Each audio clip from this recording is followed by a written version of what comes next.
Well, thanks everyone for joining us today. Hopefully you see that this is being recorded so that you can reference later. Your colleagues can reference this later. Want to welcome you to the session. Obviously this is for the ACE 2023 Conference and Expo proposal process, how to submit your best proposal. As you may know, the CFP opened on October 18th. It's going to be closing in early December. We'll get into some other milestones and dates in a bit with Mary, but wanted to call those things out and welcome you to the session. I'm Holly Stapleton. I'm the Senior Director of Business Operations and Chief of Staff at the Home Office. And I am going to pass this to Mary to introduce herself. Hi, everyone. Thanks for joining us. My name is Mary Gallivan. I currently serve as Assistant Director for Student Staff Development at the University at Buffalo. And my role on the program committee is I'm the program admin. So I work in, it's a very confusing title for the person who kind of coordinates all of the programming from beginning to end and works with the committee on slotting and recruiting programs and doing sessions like this one today on how to get people to submit programs.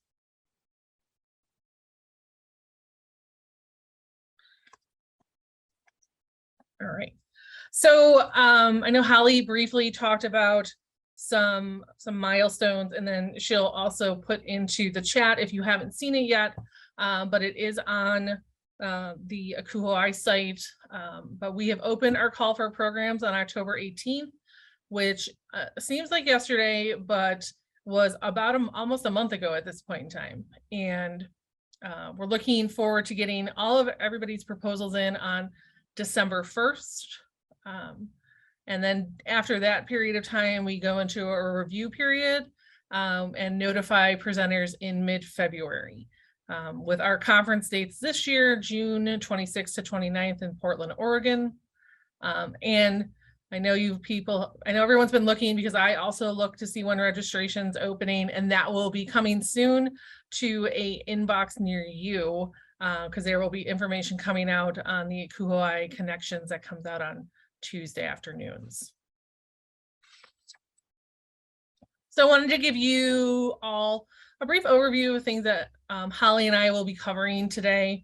We're going to give a brief overview of who that delegate was that was with us in Pittsburgh at ACE 2022. We're also going to talk about content and audiences and what does that look like when you're doing a program proposal, the submission and review process.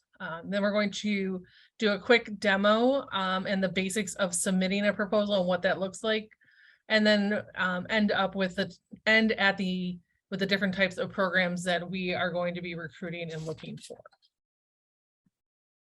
So here we have a really fun color chart, and I love color coding, but it's going back to as far back as 2014 in DC. This was the number of proposals that were accepted versus the program proposals that were submitted. And so if you look back in 2014, we had 21% of the programs that were submitted accepted, and it kind of goes up and down. You'll notice our highest number that we had was 2020, when we had originally planned to be in Portland, but we ended up having to have a virtual session. But we had 64 people, 64% of the people who submitted were able to come to that conference. And last year, almost just over half of people who presented proposals, their presentations were accepted, and people agreed to present those at our past conference. And so it's a really good, it's a great opportunity, and I think people are really starting to take advantage of this, and we really want to see the great programs that everybody wants to put on for us. And then just real quick, for people to kind of keep in mind when they're doing their program proposals, the education level and the percentage of people who will be at this conference, with the vast majority of people at the conference at a master's degree level, 71%, 72%, with 10%, a little over 10%, having a BA and a BS, and then about 17% with a doctorate or a professional degree. And so keeping in mind those things when you're doing your presentations, very infrequently do we have people at a high school or 2-year college degree. So you're going to always kind of develop your presentation towards these this kind of educational level when you're doing your presentation.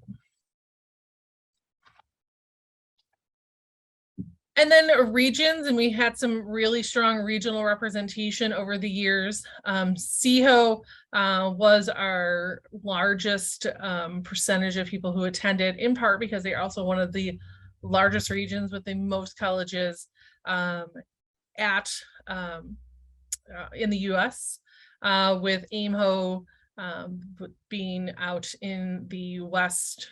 They have a really small percentage of colleges, so that's why their percentage is very low. In Northwest ACUHO, also a small geographic area, not as many colleges. So it's not about people from those areas not being able to come. It's just based on the number of colleges that are within those geographic areas. And then finally, functional areas. Again, something to kind of keep in mind while coordinating and thinking about your presentation and developing it. Most of our attendees are at the coordinator director level, and that is a very wide swath of people, right? So you have a coordinator level who could be considered a hall director on some campuses.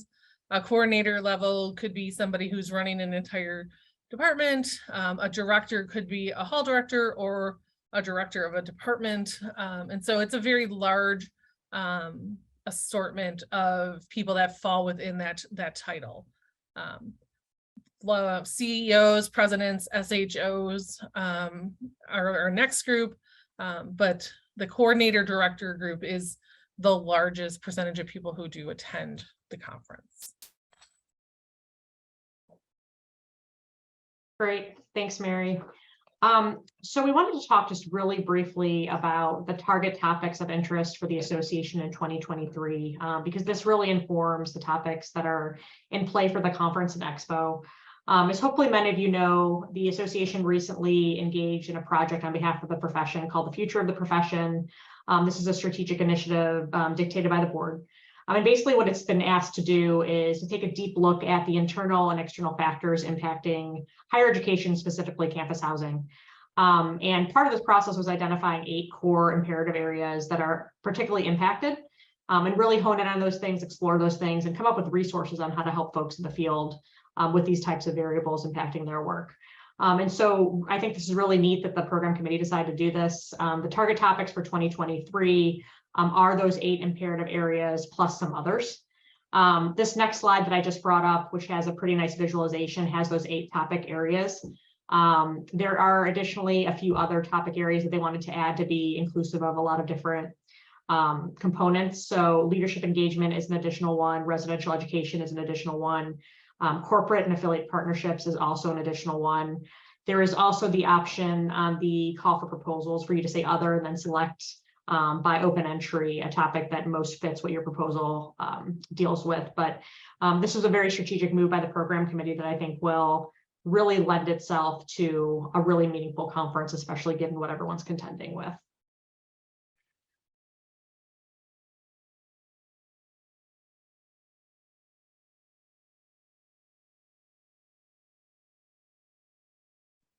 Mary, you're muted. Thank you. You would think I've never done anything on Zoom, right? So starting over. For those of y'all who don't know what the ACUHO-I core curriculum is, or if you have not heard of it, we want to give you all just a brief overview of what that is. Holly's put a really great link in the chat box for y'all, and it is really the depth of knowledge. You'll sometimes heard it called the body of knowledge. Some people will call it that, but at its core, what it is information that campus housing professionals need to know to do your job. And there are 12 different core content areas. And really it's like the breadth of knowledge that you really should have to be a successful student affairs practitioner.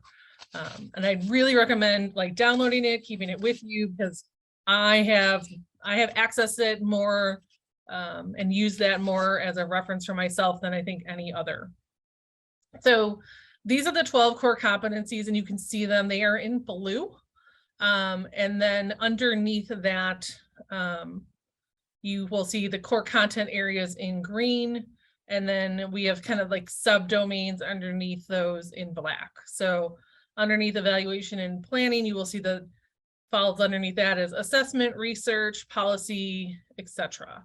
And so this is a really great resource for y'all to have. And we do ask you all, when people are filling out their presentation materials, like to identify what content area of the 12 competencies and subdomain perhaps fit your program. Yeah. And the other key principle that we have within ACUHO is the kind of our career phases and our target audiences that we are looking to have people submit programs around. And it's in different stages. So within our paraprofessional area, that is our undergraduates or graduate attendees. And we have targeted experiences for that group, including NHTI and Stars College, new professionals, 0 to 3 years of full-time experience. And again, that also would fall under NHTI. Advancing professionals, the next level up is 3 to 7 years of professional experience. Mid-level is 8+ years, and then senior leadership includes SHOs or people who aspire to be that senior housing officers. So when you're creating your presentation, really important to think about who you're going to be doing that presentation for.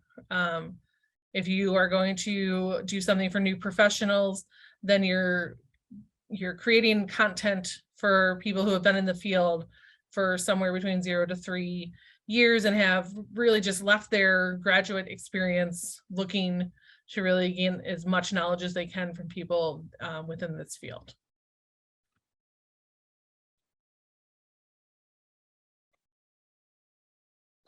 Okay, so very exciting. The submission and review process. So what happens, it's not anything super secret. And so I'm going to be really, really transparent with y'all about what happens after you submit your program proposals. So we have recruited a group of over 60 professionals within colleges and universities across the country to serve as program reviewers. And they have been broken up into those 11 different, and we call them buckets, that you would fall under. So those eight criteria from the state of the profession, along with the additional topics that the committee has created.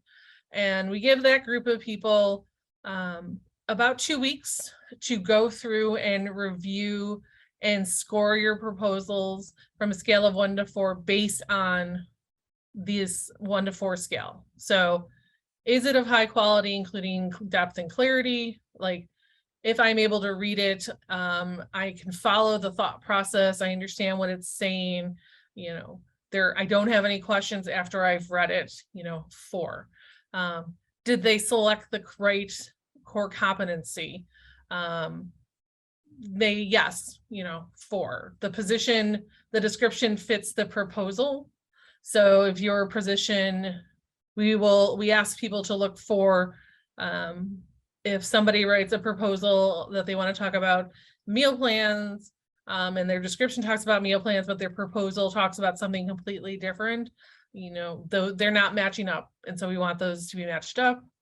Well developed, allows learners to achieve, and has an engaging format, etc. So these are all the different scoring criteria that our reviewers look at, and we ask them to really spend some time, and we also ask them to provide feedback on a presentation. So if a presentation is accepted, you get feedback on either, this is great, maybe just in, fix this area a little.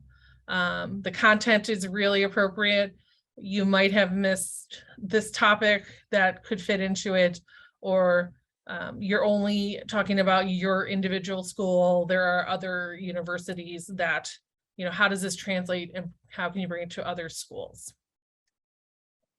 So that's what the scoring criteria is about.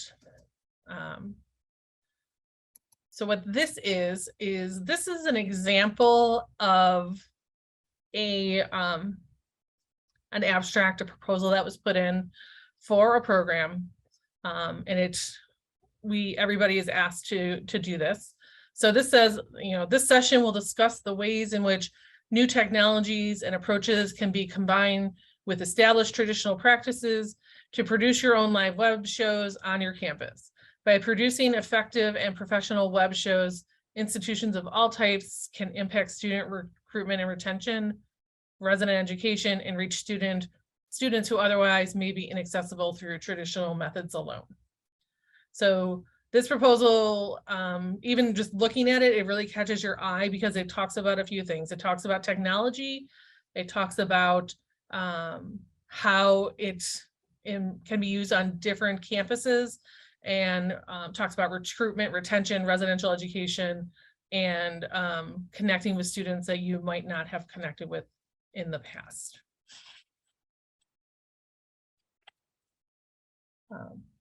Every presentation or every program that you put forward will ask you to create and provide 3 learning objectives or learning outcomes.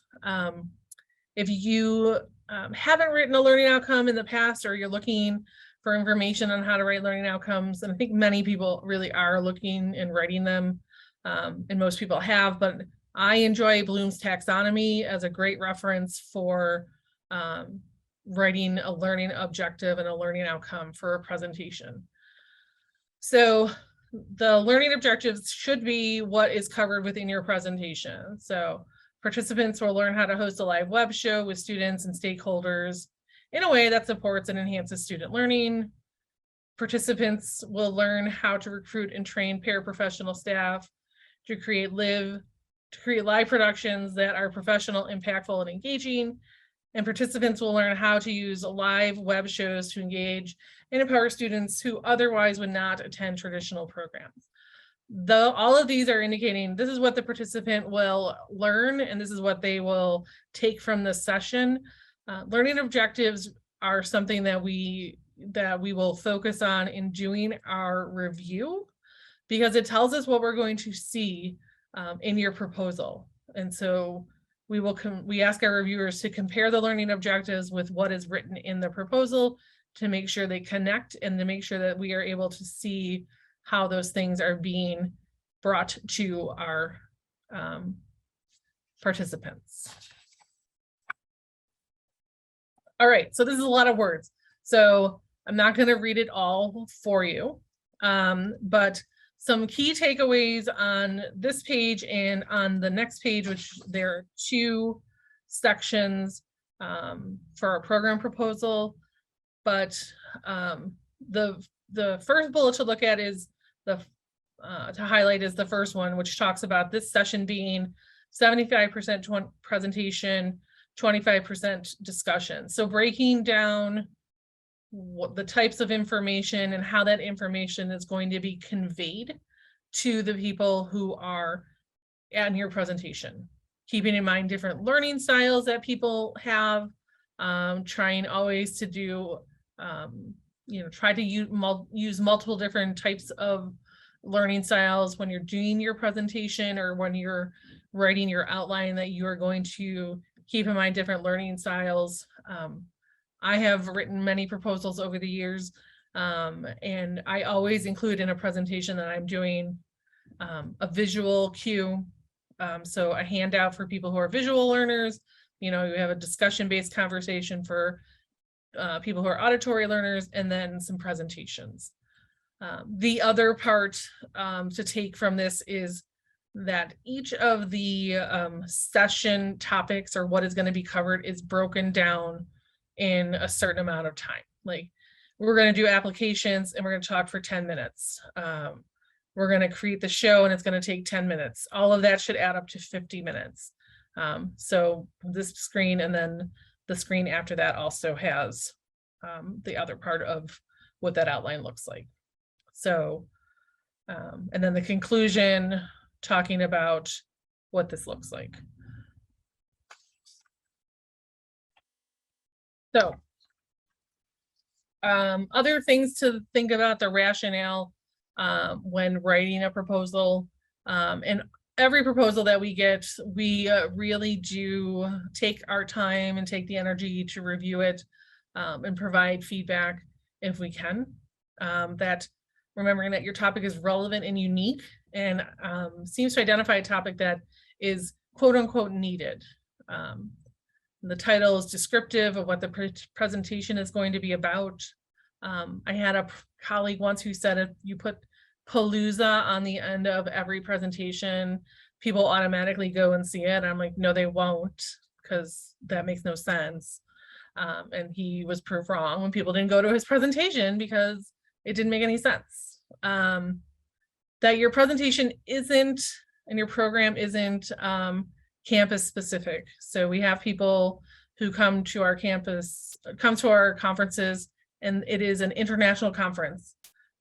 We have people from Australia, we have people from Canada, and how can they take the information that they are learning at our conference and bring it back to the institutions that they work at? If you work at a large school, how do you bring it back to a small school, vice versa? The outline is detailed and gives a good idea of what is actually going to happen and that all the defined criteria is met. And it's a overall very well thought out and thorough presentation. It's sometimes easy to see people who really either rush through a presentation, a program proposal, or haven't given the topic a lot of thought. You know, it does take a good amount of thought to do a program proposal, but you also have more time if your program is accepted to create a really great program based on your program proposal. So that's one thing to keep in mind. Like, you want a good proposal. It doesn't have to be 100% because you should get some feedback to improve what you've written when your program is accepted. And that way you have the time to create a really great program for people to see. Cool. I'm gonna turn it over to Holly. Great, thanks, Mary. I'm going to stop sharing in a second because I'll be sharing a screen within the system to show you what the CFP looks like.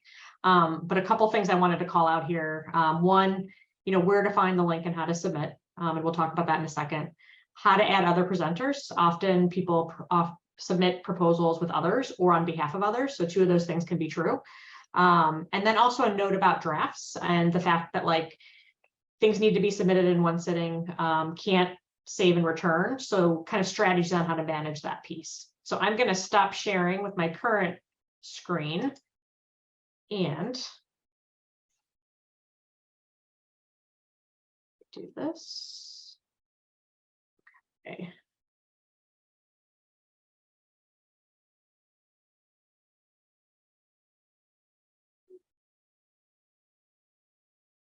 Move some things around here. Sorry about that. Mary, you will juggle to entertain our audience while I share my new screen. All right. So we're going to go to, can everyone see the screen? Mary, maybe you can give me a audible. Okay, great. Is anything blocking view or can you see everything? I can see everything. Okay, perfect. Okay, so I'm going to go first to our call for proposal page. Mary, give me a thumbs up that you can see this page. Great. So this is the landing page for the call for proposals for ACE 2023. A couple things to call out. There are two buttons that get you to the call for proposal. So you can do the submit a proposal button or the one over here. We have two just to make that kind of handy and easy. The other thing I want to call out is the proposal assistance guide, which I would definitely take a look at, reference, use that to kind of build out your proposal on a Word document so you can copy and paste into the actual submission. When you hit the submit a proposal button, it is going to take you to a page that looks like this. And everyone can see that? Yeah, okay, good. Morgan Freeman has not submitted a proposal. Morgan Freeman is not a member, but this is one of our house test accounts. So for right now, we're looking at Morgan Freeman's 2023 CFP page here. This is the landing page where everyone ends up. This simply means that you are logged in. In between pressing the button on the splash page to here, it will ask you to log into the ACUHO-I system. So you'll want to have your credentials handy. Once you get to this spot, you are going to, hold on a second here. Actually, Mary, I need you to juggle again. Juggling. One second. Juggling is a very intriguing thing. It is. Okay. We're almost back. I have no skills, people. I've got no skills for juggling. If you really got Morgan Freeman to show up to the conference, I think they'd be a big attendance. I agree. I think that'd be great. That'd be great. I would sign up for his presentation. Absolutely. Well, Morgan Freeman hopefully is going to submit a proposal. We're on his page. Now we see the tabs I want to see. When you log in, you're going to see the Presenter Service Center button up here, and you're going to hit it, and you're going to hit Submit an Abstract. And that's going to take you right where you want to be. All the dots are going. Okay, great. So the first thing that's going to happen when you do that is that you're going to see all this profile information about you. We obviously have someone that really likes Harry Potter on staff, so they made a fake profile for Morgan Freeman that includes that. You see all the personal demographics, etc. If you need to update things, great. If you don't, great. You just go down and you save your changes. That first step happens for everybody. It doesn't matter if you were in the system yesterday, an hour ago, 10 minutes ago. It's just a part of the process flow. After you submit that and say save, it takes you to the actual process abstract. And you can see all the sections that Mary talked about earlier in the presentation, the session title, description. I talked about earlier that sometimes people are submitting proposals on behalf of others. If that's the case, you click here and you're able to put in the name of the folks that are actually the presenters. Or it could be that you have 2 or 3 or one other person you're presenting with. This allows you to add their information to the proposal as well, so we know who's coming into this presentation. All the other sections that Mary discussed, so the session type, the target audience, the primary competency area, the topic area, your outline, like what Mary went through just before this, learning objectives, et cetera, et cetera. We end this with a little bit of information to better understand more about the audience. So, is the session appropriate for a global audience? As Mary said, this is an international event, so we have people from a lot of different places. So you provide an answer there. We do ask how many years of experience you have, as well as make sure that folks know that, if you are a program presenter, you do have to attend the conference. And that is pretty much the entire proposal. So again, those 3 things we wanted to really call out: how to get here, hopefully we know that, how to add other presenters or submit on behalf of others, which I said, up there, pretty easy, click it and add the information. And then the note on the drafts. We'll not be able to start and come back later. Go to that resource that's on the landing page, work out your proposal, save it, and then copy and paste into the fields and submit. So hopefully that's pretty efficient. If you ever have any issues with the system, please let us know. You can email office@ACUHO-I.org and we'll make sure to get back to you. But hopefully things kind of move along smoothly and without any sort of hitches.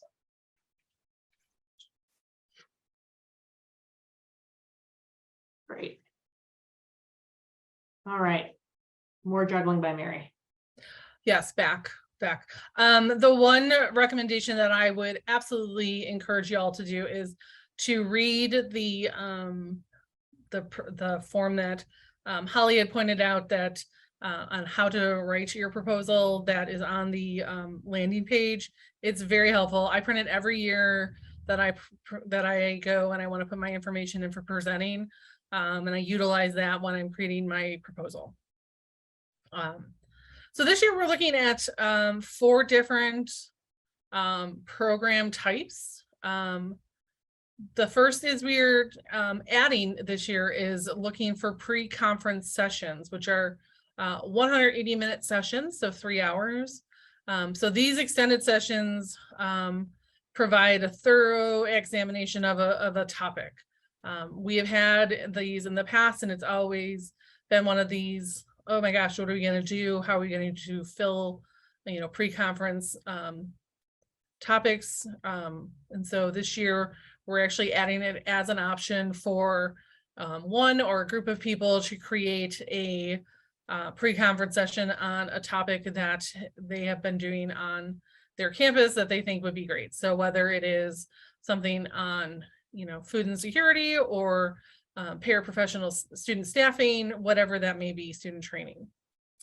Our traditional sessions are referred to as interest sessions. So that is a traditional program, 15 minutes, interest sessions, roundtables, tend to be smaller and are facilitated discussions by the presenter.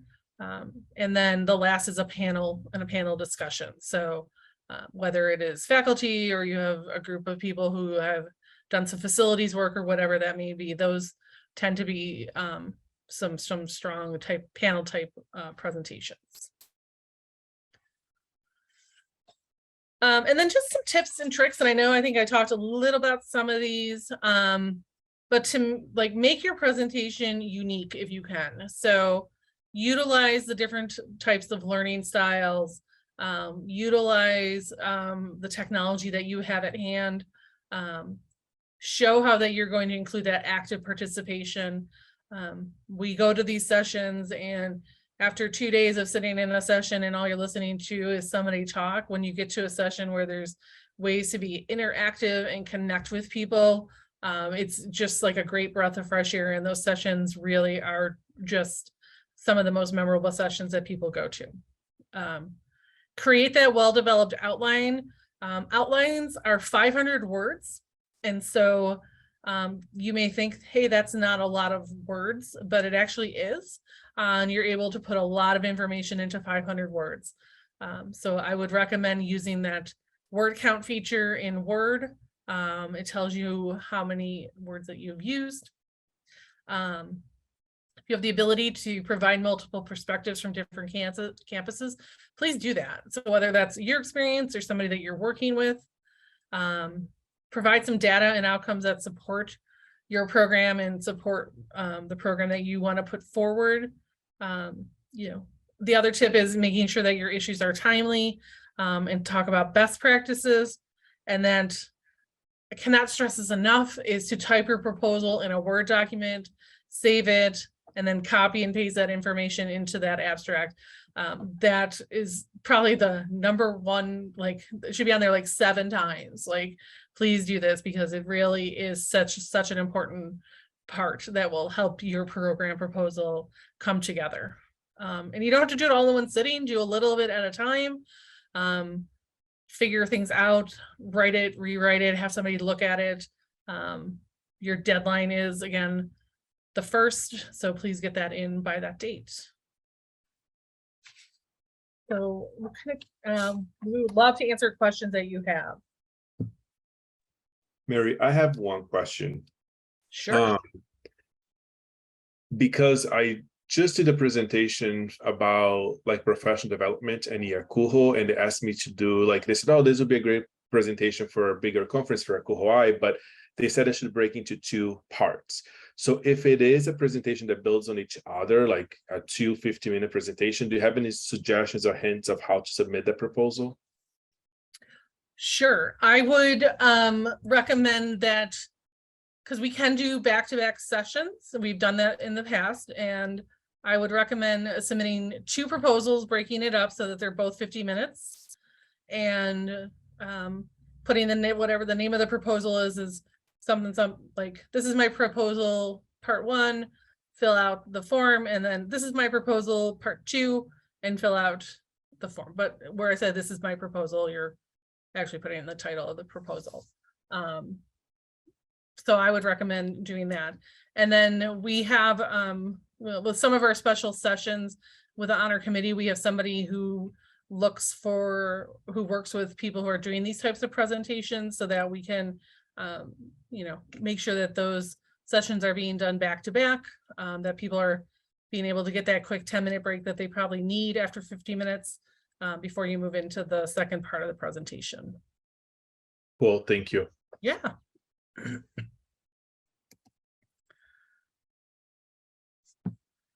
Other questions?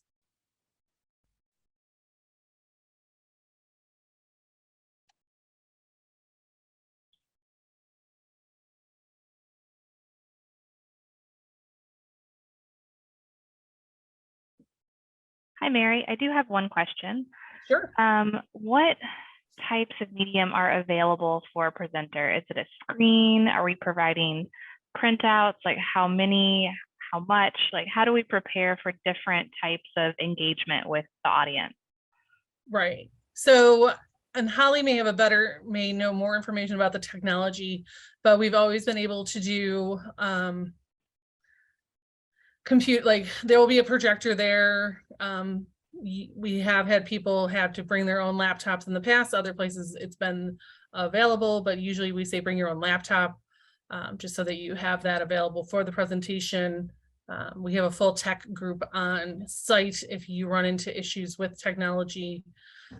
With regards to handouts and things of that nature, I always usually bring about 10 or so handouts with me, and then I collect people's information and send the handouts or whatever it is I also have to them digitally. Okay. So I like handouts. Some people really like handouts. Having them share, having the group share the handouts is another way for them to connect with somebody, but also saving on paper so that you have at least a few for people who need it. And you have the ability then to send it as an email after. Those are great points, Mary. And just to reiterate what Mary said, the technical setup in most rooms and pretty much every room is a projector and screen. We have the dongles for the MacBook versus PC, so you can connect your laptop. Pretty easy to go, plug and play. So that's what someone could expect in a program room. Has anyone done any like interactive quizzes on a phone? Oh yeah. Yeah, people have done them often. I just 100% blanked on the one that most people use. You think about Bitly, Mary? Yeah, there's another one too, but yeah, people will do online quizzes on phones for connection, so that people are able to connect that way. And that's a great way to have people connect. Great, thank you. Yeah.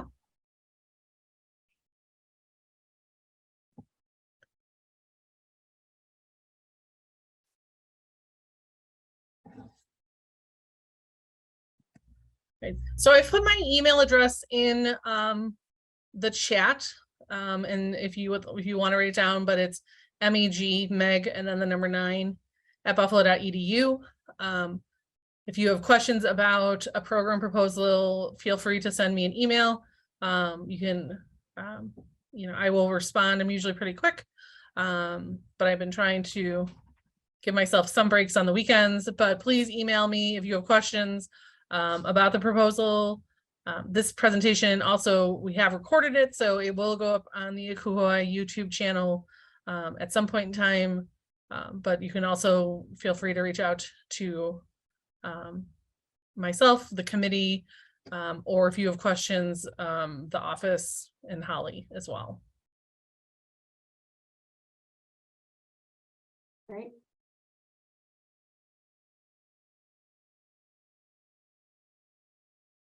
Well, if we are questionless, sounds good. We will be posting this recording on our YouTube channel and promoting it via connections so that others have access to it. I will also send the link to all of you and really any registrants so that folks have this handy. As Mary said, thanks for being here. Thanks for coming and asking good questions. Mary graciously offered her availability. Please feel free to send technical questions to office@acuhoi.org. Happy to help. And we look forward to seeing proposals from all of you. Thank you. Thanks so much, everyone.